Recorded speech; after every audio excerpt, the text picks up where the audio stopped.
Hello नमस्कार, स्वागत है आप सभी का हमारे और आपके अपने यूट्यूब चैनल मैथ टॉपिक में। हम पढ़ रहे थे रीढ़ से संबंधित जो बायोलॉजी विषय है उसमें सबसे पहले हमने पढ़ा था पाचन। पाचन के बाद में हमने शुरू किया था अंतःस्रावी ग्रंथियाँ। अंतःस्रावी ग्रंथियों में हमने पहली ग्रंथि जो थी पीयूष ग्रंथि वो देख ली थी। आज हम शुरुआत करेंगे पहली जो दूसरी ग्रंथि है पीनियल ग्रंथि। पीनियल ग्रंथि के और क्या क्या नाम होते हैं पहले वो देखते हैं। इसका दूसरा नाम होता है एक जैविक घड़ी। तीसरा नाम है इसकी तीसरी अंक। पीनियल ग्रंथि के नाम कौन कौन से हैं? एक तो जैविक घड़ी, तीसरी अंक और लास्ट इसका नाम है मस्तिष्क की रेती। पीनियल ग्रंथि हमारे शरीर में क्या क्या काम करती है? ये हमारे शरीर में मूड का निर्धारण करती है। यदि किसी ऐसा बोला जाता है यदि किसी मनुष्य का मूड खराब है तो किस ग्रंथि के कारण है? पीनियल ग्रंथि के कारण। नींद आना वो भी किसका काम है? पीनियल ग्रंथि का।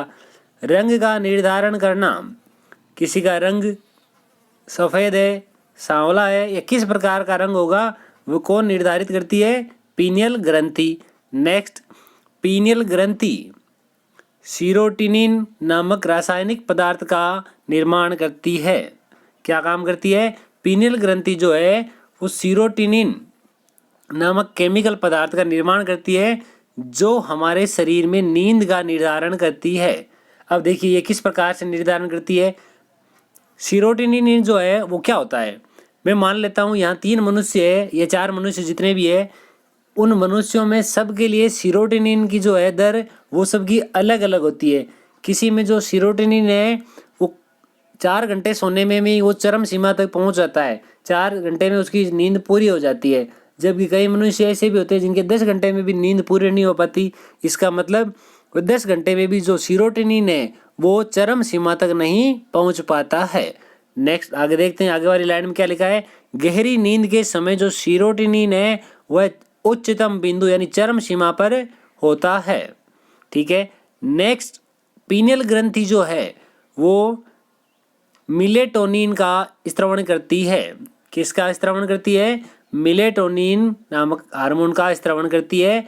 ये जो हार्मोन है ये त्वचा में कलर का निर्धारण करता है। नेक्स्ट, इससे आगे लिखा हुआ है अगर जो मिलेटोनिन है या जो मिलेटोनिन जो है इसकी मात्रा अधिक हो जाती है तब हमारा त्वचा का रंग जो है गहरा होता है। अधिक मात्रा में मिलेटोनिन का स्त्रवण अगर हो जाए तो इससे त्वचा का रंग जो गहरा हो जाता है। गहरे का मतलब ये नहीं कि सफ़ेद हो जाता है, मतलब जो भी कलर है वह गहरा हो जाता है, एकदम साफ सुथरा चेहरा हो जाता है। नेक्स्ट लिखा गया है एकमात्र ऐसी ग्रंथि जो प्रकाश के द्वारा प्रभावित होती है। इसके अलावा बाकी जितने भी ग्रंथि हैं हमारे शरीर में उनमें किसी के लिए भी प्रकाश की आवश्यकता नहीं होती है। ये एकमात्र ऐसी ग्रंथि है जिसके लिए प्रकाश की आवश्यकता होती है और ये प्रकाश द्वारा प्रभावित होती है। इसका इफेक्ट भी देखते हैं, आगे देखिए। जन्म से ही जो बच्चे अंधे होते हैं, ऐसे बच्चे जो जन्म से ही अंधे होते हैं उनकी यौवन अवस्था जल्दी ही आ जाती है। इसका कारण क्या है? क्योंकि उनके शरीर में जो प्रकाश है वो कभी प्रकाश प्रवेश ही नहीं कर पाया था। इस प्रकाश के कारण उनकी क्या होती है? यौवन अवस्था है वो जल्दी आ जाती है। क्योंकि प्रकाश प्रेरणा के अभाव में उनके लिए प्रकाश की जो प्रेरणा है वो नहीं हो पाती है। इसके कारण जो मिलेटोनिन है उसका स्त्रवण होता ही नहीं है तथा यौवन अवस्था बहुत ही जल्दी आ जाती है। नेक्स्ट पॉइंट लिखा हुआ है यह दैनिक प्रक्रियाओं का नियमन करती है, इसलिए इसे जैविक घड़ी कहते हैं। इस जैविक घड़ी क्यों कहते हैं? क्योंकि ये दैनिक प्रक्रियाओं का नियमन करती है। इसका आकार रेत के दानों के जैसा होता है, इसलिए इसको मस्तिष्क की रेती कहते हैं। इसलिए इसको मस्तिष्क की रेती कहते हैं। यह निम्न जीव जैसे चूहों में ये किसका कार्य करती है? प्रजनन का कार्य करती है। अब आगे वाली जो ग्रंथि है वो है थायराइड ग्रंथि। थायराइड ग्रंथि क्या है उसके बारे में देखते हैं। थायराइड ग्रंथि जो है वो श्वास नलियों के मध्य स्थित होती है। पूछ लिया जाए कि थायराइड ग्रंथि कहाँ स्थित होती है तो यह श्वास नलियों के मध्य में स्थित होती है। ये शरीर की सबसे बड़ी अंतःस्रावी ग्रंथि है तथा इसका भार जो है, इसका वेट जो है 25 ग्राम से लेकर 30 ग्राम के बीच में होता है। महिलाओं में थायराइड ग्रंथि का आकार पुरुषों की तुलना में ज़्यादा बड़ा होता है। थायराइड ग्रंथि से निकलने वाले कौन कौन से हार्मोन है उनकी बात करते हैं। सबसे पहला हार्मोन है थायरोक्सिन हार्मोन, या इसका दूसरा नाम है आयोडीन मुक्त हार्मोन। अब इसका कार्य क्या है? इसका कार्य जो है बीएमआर का नियंत्रण करना। थायरोक्सिन जो हार्मोन उसका काम क्या है? बीएमआर का नियंत्रण करना। बीएमआर क्या है? Basal metabolism rate. अब ये कि इस बीएमआर के बारे में समझते हैं कि ये बीएमआर आखिर होता क्या है। बीएमआर बेसल मेटाबॉलिज्म रेट, यानी इसको हिंदी में कहते हैं आधारीय उपापचय दर। अब इसका मतलब देखिए, पूरी इसकी डेफिनेशन सही देखते हैं। यदि विश्राम अवस्था में शरीर की समस्त कोशिकाओं द्वारा ऊर्जा निर्माण की जो दर है वह क्या कहलाती है? बीएमआर कहलाती है। क्या डेफिनेशन हो गई? विश्राम अवस्था में जब शरीर होता है तब समस्त कोशिकाओं द्वारा जो ऊर्जा निर्माण की दर है वह बीएमआर कहलाती है। ये बीएमआर जो है मनुष्य के भार पर निर्भर करता है। जैसे बीएमआर जो है वो व्युत्क्रमानुपाती होता है 1/वेट के। जैसे जिस मनुष्य का भार कम है उसमें बीएमआर की मात्रा ज़्यादा होती है, और जिसका भार ज़्यादा है उसमें बीएमआर कम होता है। तो मैंने स्पष्ट रूप से लिखा हुआ है, अधिक भार वाले व्यक्तियों की बीएमआर कम होती है, उनमें थकान बहुत ही जल्दी आ जाती है। जिस कारण क्या है? इससे उनकी श्वसन दर बढ़ जाती है और जल्दी ही थकावट महसूस करने लगते हैं। ये हुआ। अब इससे आगे देखिए, जो हमारा थायरोक्सिन हार्मोन है, कौन सा हार्मोन? Thyroxine hormone. इसके कारण जो है मेंढक का लार्वा जो है वो कायांतरण की प्रक्रिया से वयस्क मनुष्य में रूपांतरित हो जाता है। देखिए, जैसे ही कोई मेंढक है, मेंढक का सबसे पहले क्या होता है? लार्वा, अंडे से लार्वा हो गया।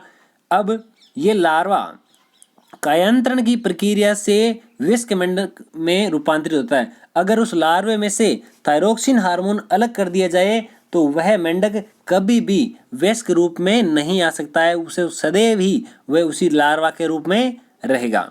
Next, thyroxine hormone heart rate, हृदय की गति को भी बढ़ाता है। थायरोक्सिन हार्मोन के संश्लेषण हेतु आयोडीन की आवश्यकता होती है। पूछ लिया जाए कि थायरोक्सिन हार्मोन के संश्लेषण हेतु आयोडीन की आवश्यकता होती है या नहीं होती है, तो इसके लिए आयोडीन की आवश्यकता होती है। अब हमारे जो ब्लड में यानी रक्त में आयोडीन की मात्रा कितनी होती है? 100 ml ब्लड में 0.3 ग्राम आयोडीन की मात्रा होती है। आयोडीन की कमी से हमारे शरीर में कौन सा रोग होता है? गलगंड, जिसका दूसरा नाम गेगा, या इसका तीसरा नाम गोइटर रोग। गलगंड, गेंगा और गोइटर रोग, ये इस प्रकार का रोग हो जाता है। अब देखिए, अगर थायरोक्सिन है उसकी शरीर में कमी हो जाए तो क्या होता है? या पूछ ले आयोडीन की कमी हो जाए तो क्या होगा? देखिए, छोटे बच्चों की अगर बात की जाए उनमें एक प्रकार का रोग होता है, उसे कहते हैं क्रेटेनिज्म, जिसका दूसरा नाम है हिंदी में जड़ मानवता। अगर ये रोग बच्चों में हो जाए तो बच्चे मंदबुद्धि रहते हैं। अगर यही कमी अगर वयस्क मनुष्य में हो जाए तो उसमें प्लूमर रोग हो जाता है, जिससे जो बीएमआर है उसकी दर कम हो जाती है। तथा यदि इसकी कमी के कारण यदि इसकी अधिकता हो जाती है तो इसकी अधिकता से ग्रेव रोग हो जाता है। और ग्रेव रोग होता है क्या है? इसमें पुतलियों का आकार बढ़ जाता है। अक्सर आपने देखा होगा आस पड़ोस में कहीं पर ऐसे बालक पाए जाते हैं, ऐसे बालक होते हैं जिनकी आंखें बहुत ही बड़ी बड़ी होती है, ऐसा लगता है ये बाहर आने वाली है। उनका कारण क्या है?